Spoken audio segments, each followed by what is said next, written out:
Dis, tu sais que nous passions en finale de l'éloquence ce matin sur le verbe savoir en salle Jean-Paul II? Oui, je sais. En fait, tu sais tout, toi. Non, Ah, mais si on peut plus rien dire sans que tu le saches déjà. mais je sais pas tout, on peut pas tout savoir dans la vie. Qu'est-ce que tu ne sais pas, par exemple? J'en sais rien, comment je suis censée savoir quelque chose que je sais pas? Par contre, moi je suis sûre de savoir quelque chose que tu sais pas. Encore quelque chose que tu sais, vas-y, dis-moi. Mesdames, messieurs les jurés, savez-vous, vous, qu'en latin schio veut dire je sais? 4 petites lettres qui signifient tant, ces connaissances dépassent largement la puissance du temps. Mais savoir quelque chose ne signifie pas forcément le penser, être d'accord avec, ni même s'aligner.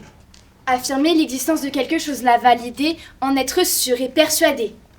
Savoir signifie que l'on est instruit, pas seulement par l'école, mais aussi par la vie. Tout le monde n'a pas accès à l'éducation, La scolarisation, l'instruction, ou l'alphabétisation. Je ne vais pas vous dire que savoir signifie ne pas ignorer, car cela est aussi faux que c'est vrai. Vrai, car l'on a désormais conscience que l'on porte la connaissance de tout ce que l'à présent l'on sait, de tout ce que l'on ne peut pas nier, dont on mesure la valeur, la portée. Mais cela est faux, car savoir ne nous empêche pas d'ignorer, de faire comme si de rien n'était. Regardez le monde d'aujourd'hui, toutes ces personnes à qui l'on ôte la vie. Même à son époque, Albert Einstein le savait et lui-même le disait. Le monde est un endroit dangereux, non pas tant à cause de ceux qui font le mal, mais à cause de ceux qui voient le mal et ne font rien. Et parfois oui, je le sais, mais ça ne change rien. À ce que je ressens, ce que je fais, ce que je dis. Savoir ne change pas qui je suis. Certaines connaissances ne sont pas nécessaires, car lorsqu'on sait ce que l'on veut, peu importe ce qui interfère, nos positions restent campées, ancrées dans le sol, incapables de bouger.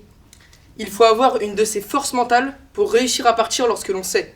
Cela signifie tout détruire, pour tout différemment reconstruire à l'aide de nos nouveaux savoirs. Et parfois, savoir, ça fait juste mal. C'est juste dur de réaliser que ce que l'on sait n'est pas si stable, que le monde n'est pas si pur.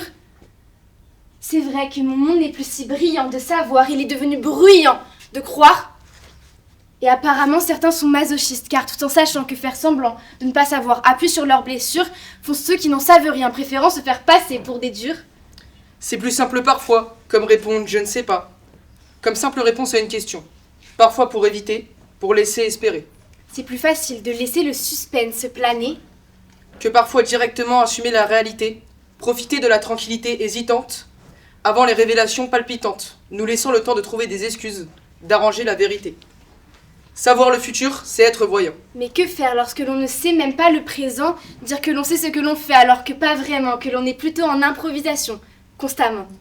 Même en le connaissant, le futur change à chaque instant. On ne peut pas tout savoir tout le temps. J'aime dire, je sais qui je suis, mais j'aimerais surtout savoir qui je serai. Et dans ces moments-là, qu'est-ce que je dis? Je n'ai pas la moindre idée de qui je suis. Je ne sais que vivre dans le passé, ressasser l'époque où l'on m'écrivait des poèmes. Maintenant c'est moi, devant vous, la poète.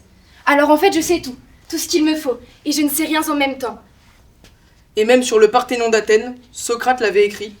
Tout ce que je sais, c'est que je ne sais rien.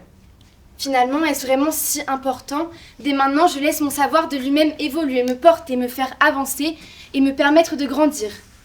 Choisir, agir et croire, et juste savoir.